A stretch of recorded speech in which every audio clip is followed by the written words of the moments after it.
Sego, it is June 1st, 2018, and I want to welcome you to Let's Talk Native on the LTN Radio Network. This program breaks all the rules for Native radio. No buffalo speeches, no mystic healing, no special Indian prayers. We tackle real issues facing Native people. We look back at our glorious and our grave history, a tough look at where we're at now, and a look forward to our ongoing battles for sovereignty and autonomy. Let's Talk Native is produced in association with Iroquois Promotions on the LTN Radio Network, streaming live from the Cattaraugus territory of the Seneca Nation, and simulcast on the Gwe, that's CKWE in Tandanega. You can find us at www.ltnradionet.com, and of course, we are streaming live here on Facebook. I am John Kane. I am the show's host and producer, and I am joined by Julia Rose Whitepigeon, my granddaughter. I've mentioned her a few times in the show. She's one of my biggest fans. She listens to some of my shows, and when you watch my shows and you listen to them, do you learn some things? I learned that you said my name. Oh, you learned I said your name, but do you listen to some of those things that I talk about? Yeah. Okay. Do you want to say hi to your mom? Hi, Mom. Look right into the camera and say hi, Mom. Hi, Mom. And what about your brother? You want to say hi to your brother? I lost. All right. Well, it's a pleasure for me to have my granddaughter. You know, I've had my grandkids on some of my shows before, but this is actually the first time that Julia's joined me. She's been listening to and watching a few of my videos, and so she's been pretty excited about joining me here on my show. So she's pretty excited to be here, and she even let me brush her hair before we before we came in. Although she wasn't crazy about it, huh? Do I pull your hair too hard? Yeah. All right. You know, I do have some things I'm going to talk about here today, and it is about children, and I'm going to get into it pretty good. But I did want to introduce my granddaughter. It's my honor to have my granddaughter sit in with us, and she may not be here the whole time, but she did come in to be a part of my show, to show herself and to say hi to her family. Say hi to her. Hey, you know what? It's June 1st. You know what June means? The month. Yeah, but you know whose birthday's in June? My mom's. That's right. So it's your mom's birth month. Do you want to say happy birth month? Happy birth month.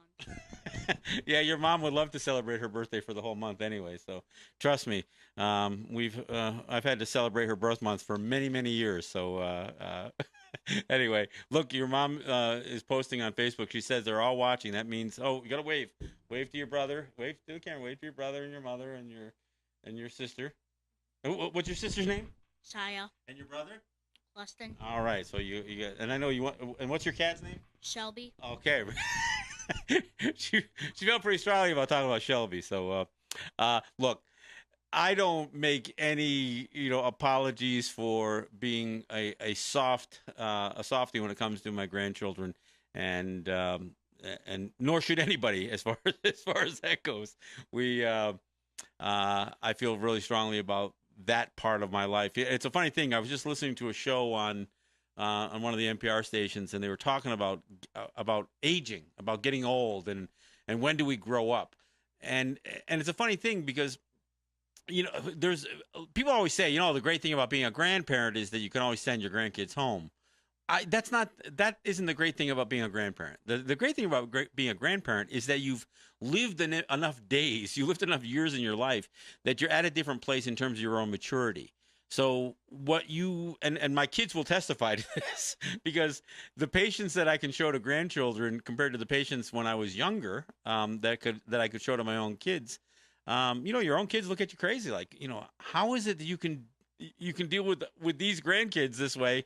You didn't seem to be that tolerant when you were younger, and you think you'd be less tolerant as you get older, but that's not the case. So the beauty of being a grandparent is being at a different place in my life, or in our lives, by the time that we have another generation of children to have influence over, and that's a beautiful thing. It's a positive thing, and I feel very strongly about the relationship. I have 9 grandchildren. Julia here is one of my first 2 granddaughters. I had 2 granddaughters born on the same day. If you recall, I wished them happy birthday last month on May 8th. Both of my daughters had children on the same day, so we call Julia and her cousin Rael twin cousins because they were both born on the same day, separate hospitals, 60 miles apart. And of course, I've got a set of twin boys who are only 2 years old, and then the last of my or the youngest of my grandchildren is another little girl, and that's Julia's sister Saya. So I am thrilled to have 9 grandchildren, ranging from my oldest Gavin, who's 14, to my youngest Saya, who's only 2. And it's an honor to be an important part of another generation of children's lives, and that's what we do here. So, oh look, it looks like even Gavin's watching here. You want to say hi to Gavin? Say hi, Gavin. Hi, Gavin.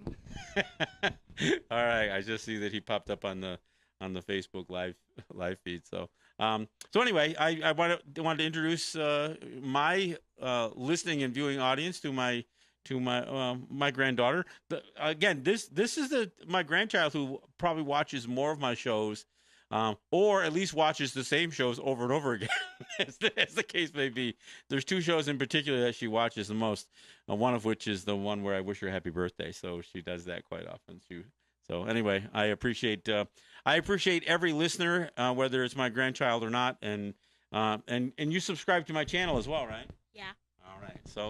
So again, take Julia's advice and subscribe to Let's Talk Native TV. That is the YouTube channel where we show all our videos. Isn't that a good idea? Yeah. All right. Okay. Well, take her advice if you don't want to take mine. So, all right. Hey, I want to get into it.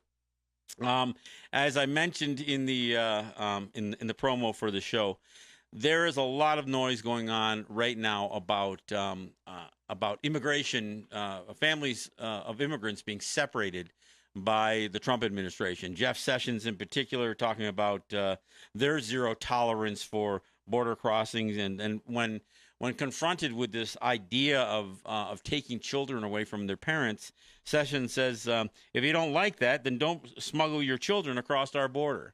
And then I started hearing, as people were weighing in on this, and there's been protests in some 30 cities that are happening even now. I mean, they started yesterday, and they're going on for a big part of this month. I keep hearing people say the same thing. That is an absolute un-American thing to do. That it's un-American to separate families, and I'm thinking, no, it's pretty American. America's got a pretty good legacy of disrupting families of people of color. That is.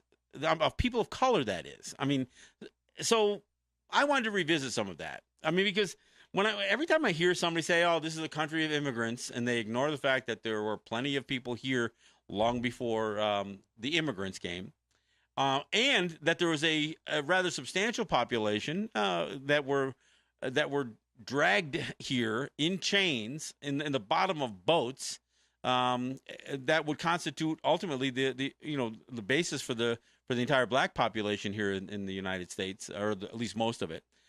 So when I hear people say that this is a country of immigrants, they're really talking about white people, and they'll reference that to what are modern day immigrants, and whether it's immigrants coming in from South America or wherever. But again, it's this whole notion that everything is Eurocentric. Everything is based on that on this continent and when white people set foot here, and it ignores the fact that some 12 million Africans were shipped to this hemisphere, although almost 2 million of them never made it. And that includes the Caribbean, South America, and North America. The crazy part is, out of the over 10 million Africans that were disembarked on North America and South America, only about 400,000 of them came directly to North America. Out of that 400,000, this whole idea of breeding slaves as if they were cattle is to grow that population. Heck, by I think 1860 there were over almost 4 million slaves. So that was all bred out of only less than 400,000 slaves that were again directly imported to North America. So let's break that down. And what does that mean? And why do I bring it up? Well, the reason I bring it up is because these children of these slaves were born into slavery. They were bought and sold. They were separated from families. So when I hear people say, "Oh, that's an un-American idea to separate children from their parents," no, it was a very American idea, especially if you're talking about people of color. Now, and I'll get into it. I'm going to talk quite a bit about the legacy of residential schools, and not just residential schools, but foster care and adoption and all that other stuff. The '60s scoop, as they call it, where Native kids were taken from their families, either to be put in boarding schools, coerced or forcibly taken, or just had their families convinced that the only way their children would survive essentially the terrible American policies and Canadian policies was to give their children up to be raised by by a bunch of Bible toters. I mean, that's really what the residential schools was all about. So, that's what I want to talk about, because there's a certain part of me that always that cringes when I hear something that is said that is so categorically untrue, and it is untrue to say that it is somehow un-American. Now, if you're saying that it's un-American because it somehow goes against the ideals that the United States has claimed, well, sure, but the United States has never lived up to those ideals anyway. All men are created equal. Yeah, well, yeah, you can make that case that all men or all people are created equal. The problem is, after they've been created, after their births, they're not treated equal. And this is evidenced by what we're talking about here: the separation of immigrant children from their parents, the separation of children of slaves, the separation of Native kids from their families. I mean, it's like, okay, we're gonna throw this rhetoric out there about the land of the free, and we're gonna sing about it in a national anthem, and we're gonna pledge allegiance to the flag, and we're gonna say liberty and justice for all, but we're never gonna really mean that, because all of those things are basically referring to white people. It was never referring to people of color, whether it's Native people, or it's black people, or it's brown people. It never quite applied. And what is evidenced today by what Sessions and Trump are trying to do is that it still doesn't apply. It still doesn't apply. And I'll tell you something else. And I'll get into some details on residential schools. But even after residential schools were shut down, and in the United States, they were operated for over 100 years from the mid 1800s to as late as 1970s. In the United States was the last boarding school. On the Canadian side, it was 1990 before the last boarding school would be shut down. But shutting the boarding schools down didn't mean that kids weren't being ripped from their families. That is still happening today. We saw that in a case, just a couple of years ago, a Cherokee case where a white family, won custody of a Native child from her father. So this is something we see in the foster care program in the United States, the adoption programs. This whole idea, the whole what do they call it? Child CPS service. The number of kids.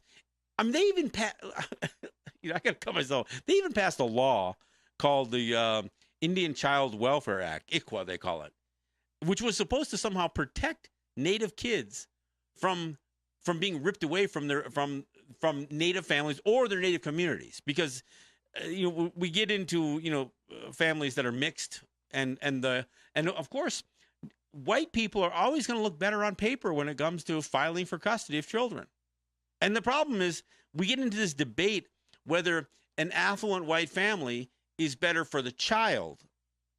And even if you make that case, then what does that say about the people that child is a part of? Because if you start eliminating us, wiping us out one child at a time, because you can take them out of our families and you can put them in a boarding school, or you can put them in to be assimilated by a wealthy white family, what does that do to our people? That's still genocide. Assimilation is still genocide. That's that's kind of one of my taglines. And there's no question about that. So we need to have an intelligent conversation about what the real history is and what the United States has done and is doing. What should be said about this is that the United States shouldn't return to those policies. and we should be deriding the fact that separating these children from their families simply because their families are seeking asylum is a throwback to an earlier time, a throwback to the idea of children being born into slavery and being born into being treated differently than other children. I mean, and that is what should be at play here. Don't give me this line that it's un-American or that this violates every principle of American history. No, it follows too much of the dark part of American history. And that's the case that has to be made here. So, I mean, when I get into the second half of the show, I'm gonna give a little bit of history about residential schools. But I think it's really important that people understand that this notion of separating families, that this isn't, no matter how you spin this, it isn't about trying to do what's good for the children. And in fact, that's what Jeff Sessions says. I mean, this is something that is being done to punish people. I mean, they literally say, if you know we're going to take your children, we're going to use that as a deterrent for you to come here. So the idea of taking children away from Native people, it was punishment. It was punishment to, again, not just to punish us for existing, but also a way of making us cease to exist. And I'll get into more of that later. Same thing with the children of slaves. I mean, this was about making sure that there was nothing that would somehow give a person of bondage any sense of belonging or any sense of pride or identity.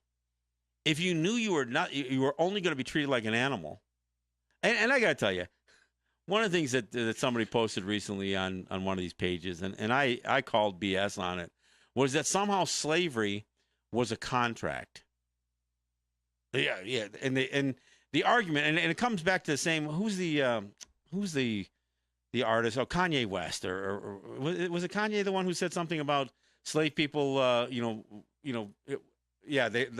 Somehow they were willing participants in the practice. And the argument is, why didn't they resist more? They could have overrun the plantation owners and that kind of stuff. And you know what? That was done, and that kind of resistance did exist.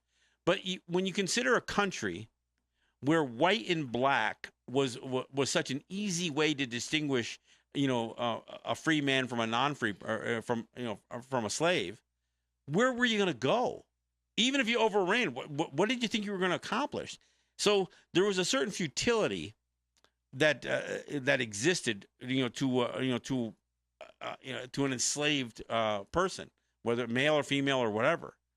I mean, it's not like you could run back to your, to sanctuary someplace. And to the extent that some of that existed, that's why we talk about the Underground Railroad and that kind of stuff.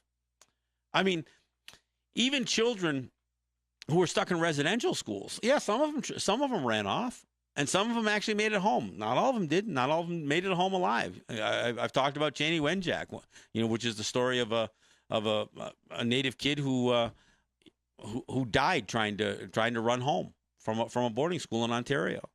I mean, these are stories that are real.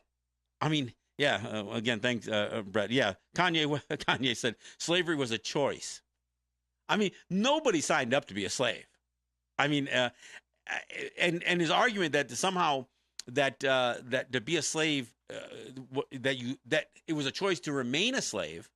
Well, I guess you could say that if because it was a choice to whether live or not. I mean, this is the proposition that people are faced with oftentimes. Now, look, it is fine for all of us to boast about, oh, I wouldn't stand for that, or I'd fight for this injustice or that injustice, and nobody would make me a slave. Well, when you see family members and everything about your life crushed, and knowing that that your choice for survival is to do what's being expected of you. Yeah, I know it's tough, and part of the reason that Native people didn't work out as slaves as much is just what I was talking about earlier. we knew how to escape. This was our homeland. We knew how to get away and where to go and people to live amongst. But a black man, he couldn't escape the color of his skin, no matter what. So, these are the things that people simply just don't understand about what bondage and about what slavery was really all about, and the fact that you had a mindset amongst white people. And look, for all those who think that slavery was just a Southern thing, no, that's simply not true. New Jersey was one of the largest, was the last state in the North to sign on to the idea of doing away with slavery. And they have a long history of slavery. So does New York. So do many of all the northern states do. They may have moved away from it why? Because there was a lot more urban areas. So you didn't have the economy that was driven by this idea of free labor the way it was in the South. But it's like we talk about white privilege. White privilege isn't just the idea that you are privileged to be a racist. No, that's not what it means. What it means is that you have benefited from racism. Whether you're a practicing bigot or not, if you're white, you have benefited from the attributes of you've benefited from slavery. Even if you got to go back a generation or two, the wealth of this country was built on racism, and it was built for white people. So, slavery, genocide, the theft of land, the theft of resources, those are all things that the United States owes its affluence to. And who benefits from the affluence more than white people? See, that's what white privilege is. So, and that's why for many of us, we know the best chances that we have in changing things like this policy that we're talking about here. It's not just brown people that are going to get this to change. Immigrants aren't going to fight for this change. White people are going to have to step up. White people are going to have to get a conscience. They're going to have to know history, and they damn sure better know what black children went through, and they damn sure better know what Native children went through. And they can't ignore the fact or treat this like this is some sort of historical anomaly. It isn't. This is the kind of thing that has happened over and over and over again. And if we treat it every time as if it's something new, that this is just Trump or this is just Jeff Sessions, no, this is the nature of racism in America. That's what's presenting itself. Look, we're close to the bottom of the hour. I know that my granddaughter here has sat by patiently listening to me. And these are tough subjects for children, especially because this is about children in a way that that's difficult. But I want to thank Julia for sitting in with me. I know she's going to leave us for the second half of the show. But I want to thank you for coming in and being a part of the show and having a chance to say hi to your family. And better say hi to Grandma. Hi, Grandma. Hey, look in the camera. Hi, Grandma. All right. It is a pleasure to have you join me. Give me a kiss. All right, that's Julia Rose White Pigeon. I call her baby girl, and I'm glad that she sat in with me for the first half of the show. We're gonna go to break, and when we come back, I'm gonna talk a little bit more about residential schools. Some of the stuff you may not be as familiar with, but we'll talk about that when we come back. This is John Kane, and this is Let's Talk Native.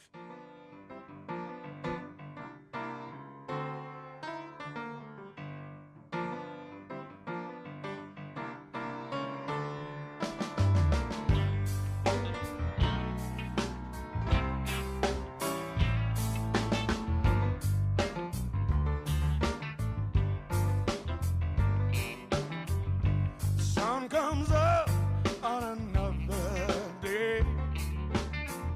Same faces smiling my same way. I know she feels the same way too. Damn, it's just you. Well, maybe I'm not the romantic kind. No candlelight dinners and no fine French wine. I love you, baby, but I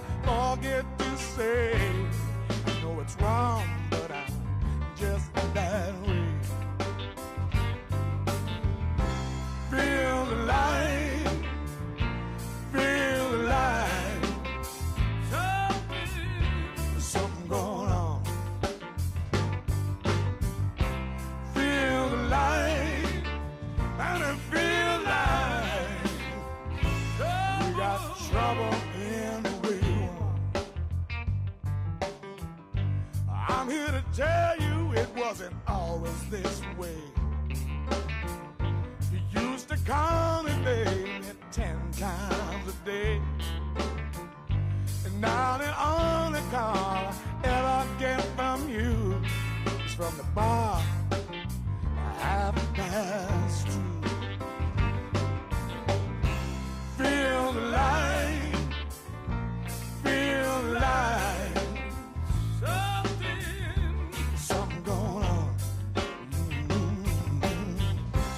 Feel the light, and it feels like. All right, we got some trouble in the wigwam. All right, that's a little bit more Murray Porter. Is that actually Murray Porter or Pappy John's band? Okay, that's both of them, obviously. Pappy John's band with Murray Porter. So, look, I want to, again, thank my granddaughter for sitting in. She has been on me. Ever since she first started watching my shows. She's making pictures of me. She made a picture of me. That's Grandpa. Ever since she started watching my videos, she says, "When am I going to come on your show and do a video with you?" She actually wants to do one called "Let's Talk Cats" or Kittens, I guess. But I don't know. We'll have to save that for another program, I guess. Hey, look, let me go ahead and give a shout out to my sponsors. I want to thank Ross and Holly John and the RJE family of businesses, Eric White and ERW Enterprises, Legacy 420, and I want to thank Mike General and Mikey's Emporium, Mikey G's, all of his stores. And I also want to thank some of the individuals who help out from time to time, folks like Ed Schindler, who it's about time to get Ed Schindler back in studio. This is his time of year, so maybe we'll get Ed back joining us here soon again. But Ed also supports the show. Cynthia Trice, Roger Jock, Neville Spring. These are individuals who really do help out. Sometimes when I least expect it, these guys will step up and sometimes it comes in at crunch time when I'm a little short for my trips to New York or whatever. This week in particular, it's I do an event on the last Wednesday of every month, so I showed a film, Drunk Town's Finest by Sidney Freeland at the Brooklyn Commons in New York. I did that Wednesday night. I did my show Thursday. Came back last night, doing my show here today, and then 3 o'clock in the morning, I'm going to catch a bus and go back to New York because I'm going to participate in the Left Forum, which is a large conference that takes place in New York City at John Jay College. So I'm going to do that. Sometimes those who support the program enable me to do some of these things that I really couldn't do otherwise. So I appreciate all of you. And I also appreciate those who have helped in the past, because we wouldn't be entering our 9th year of Let's Talk Native if I didn't have people supporting us every step along the way. Some have come and gone, but even those who have supported in the past, I greatly appreciate what you have done, and in helping me to provide a platform to educate, entertain, and inform for 8 years. So I thank you for that. I also want to thank Unity Stream and Apache Radio Net for providing our streaming. I want to thank CKWE again for their simulcast and the rebroadcast of this show. And I want to thank some of the internet networks, Netroots Radio, Real People's Media, Indigenous Resistance Radio. I want to thank all of you for carrying Let's Talk Native on your networks. And I also need to thank those who share the program. And I've got, folks, my wife, Brenda, shares the program, the Facebook live stream anyway, on many other group pages. I've got folks like Donna Fan Boyle who shares this show and my show in New York as well. There are those of you who share the audio from SoundCloud, as well as the video on that I put up on YouTube, on our YouTube channel, which is Let's Talk Native TV. So, so I thank all of you who share the show in whatever format that you do that. I sure appreciate it. All right. I think it's important that to put this current issue in perspective, because again, when I hear people say things like, this is such an un-American practice of separating families, like it's like I said, as if it were an anomaly to American history. It isn't, and of course, slavery is a clear example of how families have been abused. But the thing about slavery, there was no question how the United States was treating black people. There's a little bit more of a question about how Native people, and that's the part of history that is never told. I think people can reflect, although it's not taught in school very well, about the conditions that slavery existed in the United States. Even again, the numbers and what slavery meant to the economy of the United States. That stuff is all available. It's not taught very well. But the other thing that's not taught very well, so when Donald Trump stands up in front of the Naval Academy and says, well, it's really important that for America to go forward, that Americans must be proud of their history. No. For the United States to move forward and to progress, if it's going to, which that's debatable, it's not just about being proud of your history. You should be ashamed of some of that history. Because if you're not ashamed of what you did to black children and Native children, then it's easy to do what you're doing to brown children. That's the whole point.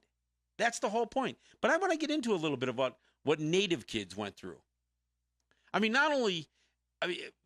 even before residential schools, even before this idea of ripping children away from their families, sometimes taking them not just hundreds, but thousands of miles away from their homes, removing them from their culture as much as possible. And that was exactly the point. The point was, all right, we haven't eliminated this population altogether. And in fact, they called it depopulation. So they don't call it murder and they don't call it genocide. They literally referred to the program or the policies of the United States as it related to Native people as a depopulation program. So there was the removal and the idea of getting us out of the way, right? But then it was like, let them just die off through attrition. We'll leave them in an impoverished state. We'll eliminate. I mean, the whole idea of killing, almost wiping out to the point of extinction, the American buffalo. Do you think that somehow Americans had an axe to grind with buffalo? No, it had nothing to do with the buffalo themselves, other than that whole egotistical, patriarchal, macho idea of killing a more powerful animal than yourself. There's that. But the reason for killing the buffalo was to eliminate the Native population, to eliminate the food supply, to eliminate the culture of the Native people that depended on the buffalo. I mean, you killed buffalo to kill Indians. And it was a way to do it that somehow seemed, I don't know, maybe killing people indirectly seemed like a more humanitarian approach, I guess. I don't know. It was anything but. But that's what that was all about. But residential schools, even before them, like I said, Native children were being impacted. The alcohol that the alcohol that our people were exposed to. Okay, that's enough. The alcohol that we were exposed to was intentional. It was done intentionally to degrade our families, our societies, our culture, all of that stuff. That's what it was. That's what its function was. It wasn't. Look, I know that alcohol was requisitioned when it came down to treaty negotiations. We all understand that. But it wasn't just to loosen us up to put an X on a paper. I mean, heck, they forged plenty of those on their own. And they committed fraud without necessarily trying to get our people intoxicated. The alcohol was an intended poison because they knew that it not only would degrade an individual, it would degrade families, it would degrade communities. And that was part of the rationale after completely inundating our communities with alcohol to say, okay, our people are fit to raise children anymore. And when those children were taken from our homes, there were some very specific things that were left out of their daily lives. I mean, there were plenty of dosages of Bible stuff. Nothing in there that related to family, though. There was nothing that a young man would be taught that would allow him to be a father. It would teach him or prepare him to be a father. There was certainly nothing that the women were ever taught, the young girls were taught, that would ever have provided, that would enable them to be mothers. I mean, they were taught to be housekeepers, to be servants of white people. The young men were trained to march and do that kind of thing so they could become soldiers, or they learned how to pick crops in a field. but there were no trades, not of anything of any substance. So we had over 100 years. For 100 years, we had our children that had any sense of family, those ties cut. No, look, not every child was ripped from homes, but enough were. And the thing about the children who were ripped from our homes, one of the things that the women went through, besides, both men and our boys and our girls went through all kinds of torture, all kinds of abuse, physical abuse, sexual abuse, psychological abuse, death. Carlisle Indian School had its own graveyard. I don't know how many of you white people out there went to a school that needed to have a graveyard. Well, native schools did. They needed to have graveyards so they could bury the children that died in them. But the women not only went through the sexual assaults, but to make sure that they, especially the full-bloods, right? Especially the full-blooded Indian girls, there was actually a policy that continued even after the residential schools ended. It continued through Indian health services. This was a policy of sterilization to make sure that our women couldn't have children. This is genocide in its purest form. But it's also about killing off of people. Because if you not only make sure that they know nothing about parenting, know nothing about child rearing, they know nothing about how to be parents, how to be nurturers, how to be providers, none of that stuff. That's one way. The other way is to just make sure they simply can't breed. They simply can't breed, and that's what they did. Now, the other thing is to keep in mind is that there was a substantial death rate. Now, if you want to go back, you want to go back to some of the church missions even before the 1800s. Back, in fact, the guy who was the last man to become a saint via Pope Francis here was Junipero Serra, who was a Spanish missionary on the West Coast, who basically saw to the deaths of thousands of children. The mortality rate for the children in the missions that Junipero Serra was responsible for was in excess of 50%. It was like 70% mortality rate, 80% mortality rate. And you know what? That was okay, because you know why? Because they were baptized. What Junipero Serra wrote was that he was delivering their souls to Jesus, to God. It didn't matter that they never reached adulthood, because as long as he was able to get them baptized, it didn't matter if they died. It didn't matter. Now, you fast forward a little bit into the late 1800s, turn of the century, the mortality rate at the boarding schools in Canada was 50%. And I don't think it was much better on the U.S. side, but in Canada, this was well documented. It was in the newspapers. There was a certain public outcry to it. And why were they dying at such a rate? Tuberculosis. They were doing nothing to quarantine, to treat. They just packed a bunch of kids. If kids had TB, it didn't matter. We'll just pack them in with a bunch of other kids. We don't have to graduate kids. Nobody was concerned about the graduation rate at residential schools. Yeah, you understand that, right? Nobody was concerned about the graduation rate. That's not what that wasn't the goal. The goal, even when they talked about assimilation, and of course we can talk, what was the slogan? Kill the Indian, save the man. Keep in mind, it was kill the Indian, save the man. So the reality is the killing part wasn't just a metaphor. It wasn't just a metaphor for killing the Indian spirit. No, it literally meant kill them. Kill them. And those who wouldn't die, they could salvage them as a part of humanity. So you killed, quote unquote, the savage.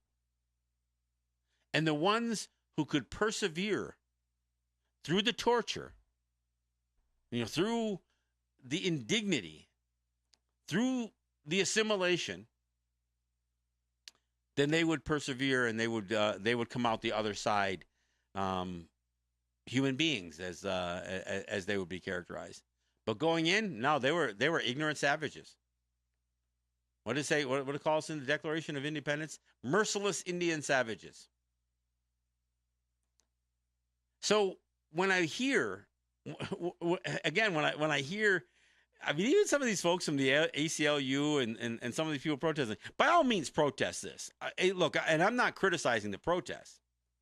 I'm just saying, if you're going to protest this idea of ripping families apart at the border, then shame on you for not acknowledging that it is a part of American history. And I'm not saying nobody has, because I heard a couple of programs on a few NPR stations. Twice now I've heard it. I've heard it mentioned 2 times, both the treatment of children of slaves who were born, who themselves would be born into slavery, and the treatment of Native people. They don't go into the detail. They don't talk about sterilization. They just talk about the act of taking kids away from families, which didn't end with the residential schools, which is kind of the point. Again, even the show, the film that I showed in New York this week, Drunk Town's Finest, it follows 3 characters. One is a transsexual. One is a young man struggling with with his own identity and the possibility of going into the military. And one was a young girl whose parents died in a car accident, an alcohol-involved car accident when she was just a small child, and who was raised by white people, and who was forbidden to ever get to know the Native side of her family, even though her parents worked in Indian Health Services, and she would get treatment at the tribal clinics and that kind of stuff. She was forbidden to ever reconnect with her Native family, and that is not unusual. One of the sad parts is, and I see this all the time. Every time I see somebody who's made it in the film industry, or perhaps as a television personality, or as an author, or as an engineer or politician, or every time I see a Native person who has somehow made some level of success in the white world, when you delve into their history, more often than not, I'm not saying, and I'm not condemning every Native person who has had success in the American system, but more often than not, when you trace it back, you find out, they were adopted by white people. The level of success of Native people, from people who maintain not just a residence or a connection to Native territory, but or an address, living on a Native territory, but even maintain some sort of connection to a people, that percentage of success, and however you're going to measure that, is much less. I mean, you see it. I mean, I don't care if it's this PhD or these professors. Most of the iconic Native voices that you see out there, and who are put out on stage as a model of success, of Native success, you find that too many of them had their connections to the people cut. Now, I'm not saying that some of these folks don't work to reconnect, and in fact, most of them do. That's part of one of the challenges. But the reality is, they are fighting an identity battle. The very kinds of things that I talk about a lot on the show here. So no, I think it's really important that people understand that this notion of destroying families, especially this notion of having government policy to destroy the family structures of people of color, that has been going on for a long, long time. This is nothing new. I mean, they're trying to suggest that somehow it's new to immigration policy. I'm not even sure that that's true. I'm not sure that that's true. It may be, a little bit new in the modern era, so to speak, but I'm not even convinced that that's true. I mean, look at these stars who think that that they're going to save the world, by adopting impoverished kids from other countries. And and of course they brandish, they display them. They put it all on display. Whether it's Angelina Jolie or whomever, Madonna, whomever. And when you look at the battles over custody, again, they tried to pass a law, Indian Child Welfare Act, that would protect Native children from being ripped away from their culture. See, at some point, on one hand, there is an acknowledgement that there are more than just there's more than just the child at play here. It's an entire people that are impacted by these kinds of policies. So this isn't about the family who had the children taken away from them at the border. And Jeff Sessions says, "Oh, look, if you don't want this to happen, then don't smuggle your children across our borders." That's what he said. Many of these children are being taken from families who came to the border. They didn't smuggle them across yet, and that's what the ACLU is fighting some of these cases. This isn't just about people who put their children at risk by trying to bring them to the United States. This is a U.S. policy that is geared to punishing people and to dissuading people from bringing from trying to come to the United States with children. I mean, and that I think is what people have to understand. The same idea, when Trump suggested that killing the children of terrorists is a deterrent to terrorists. I mean, this is played out as an American policy for hundreds of years. I mean, George Washington, when he authorized the Sullivan campaign and told General Sullivan to come into Seneca territory, he said, "Let them know the terror of their chastisement." I mean, that was about trying to affect people in such a strong way. There was a line in the movie Avatar, which was really kind of a parody or an analogy of what Native people in this world went through, where the guy who is talking about doing damage that would have an intergenerational impact. Do you think that was invented just for a movie? No, it wasn't. The whole idea is to do things that are, I mean, that's what terrorism is about, right? Impacting how people will conduct themselves for, not just today and tomorrow, but into the future. That's what George Washington, committed General Sullivan to. I want you to create intergenerational trauma. I want you to affect the children. So the children will carry the legacy of what we do. So when we call the President of the United States Runda the Gaius, that is why. That's the reason we do it. We aren't just trying to insult somebody. We weren't just trying to insult George Washington. It was an observation. It wasn't an insult. It was a name that suit his actions. And of course, Adams and Jefferson and going down the line and to Jackson and Lincoln, Roosevelt. It became obvious to our people that anybody sitting in that position has that mindset. They're all looking at us as a people who need to be destroyed. That is the legacy of the United States. That's the history of America. That's not, again, this isn't the anomaly. So when you're out there protesting this, and again, I've seen, protests that were slated for today, and I know some of them happened yesterday, even in New York, as I was leaving. But this whole idea, let's not ignore the past. Let's not pretend this is brand new. Let's say we should have learned from the past.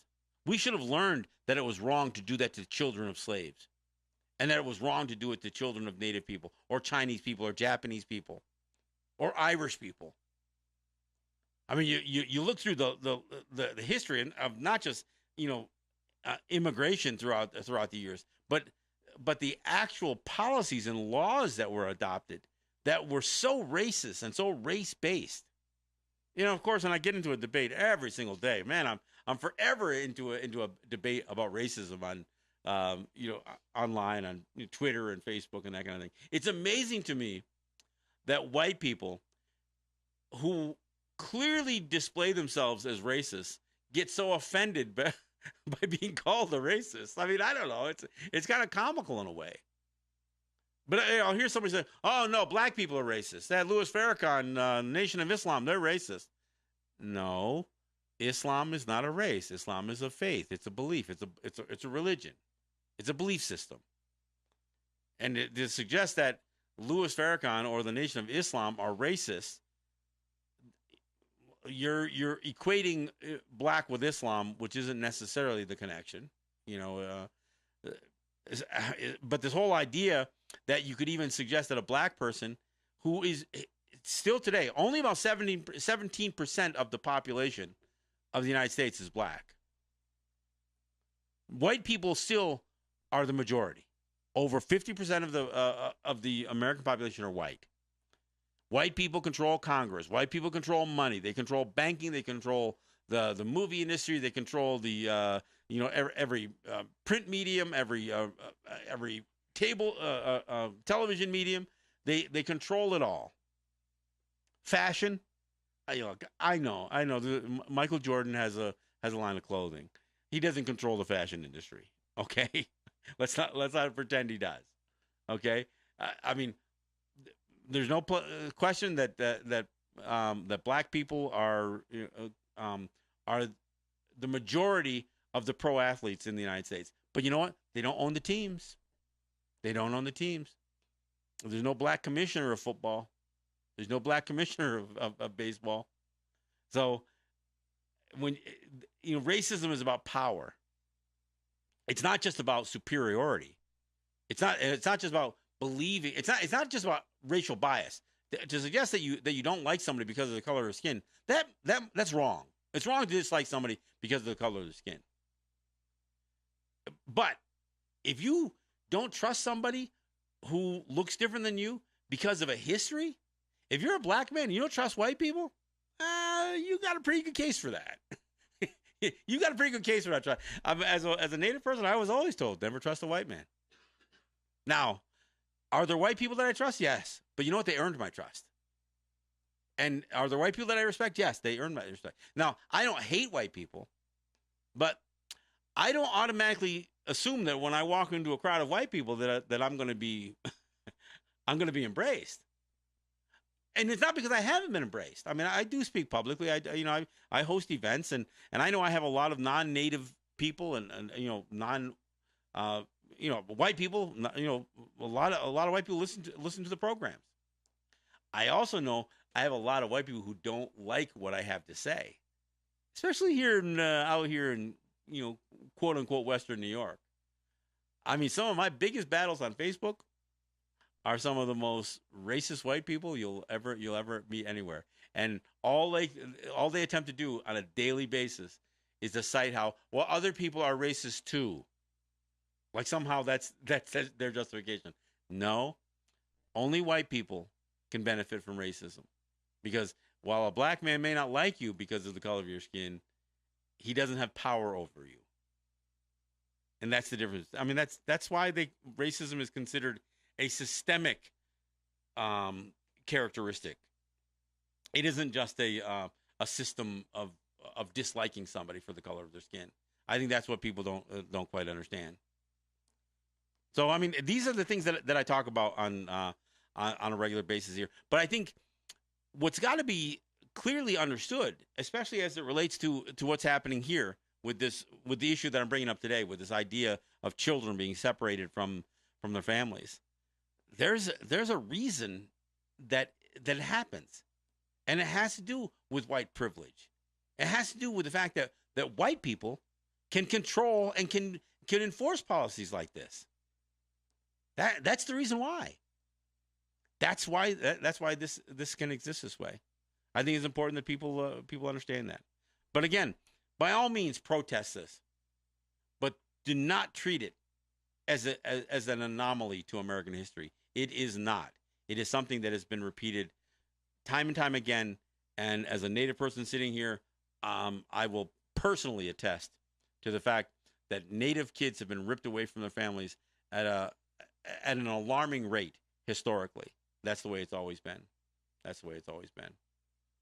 All right. Well, that pretty much wraps it up. Hey, I'll be back here on Monday, and again, I want to thank my granddaughter Julia here for coming in and joining me here on my show. And you're gonna watch the video over a few times, are you? Yeah. Yeah, you will, with your mom. Yes. Okay. All right. Well, I want to thank you guys for listening. By all means, protest, and don't let children be ripped away from their families, folks. Don't let it happen. This is John Kane. This is Let's Talk Native. Yahweh.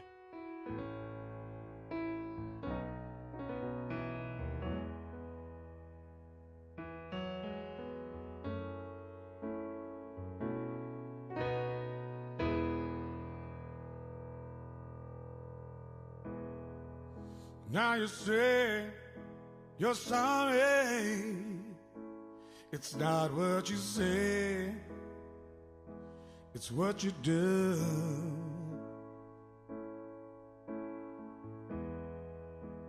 Tell us you'll do better, but it's hard to believe in you. The day has finally come, told the world that you were wrong. Far too many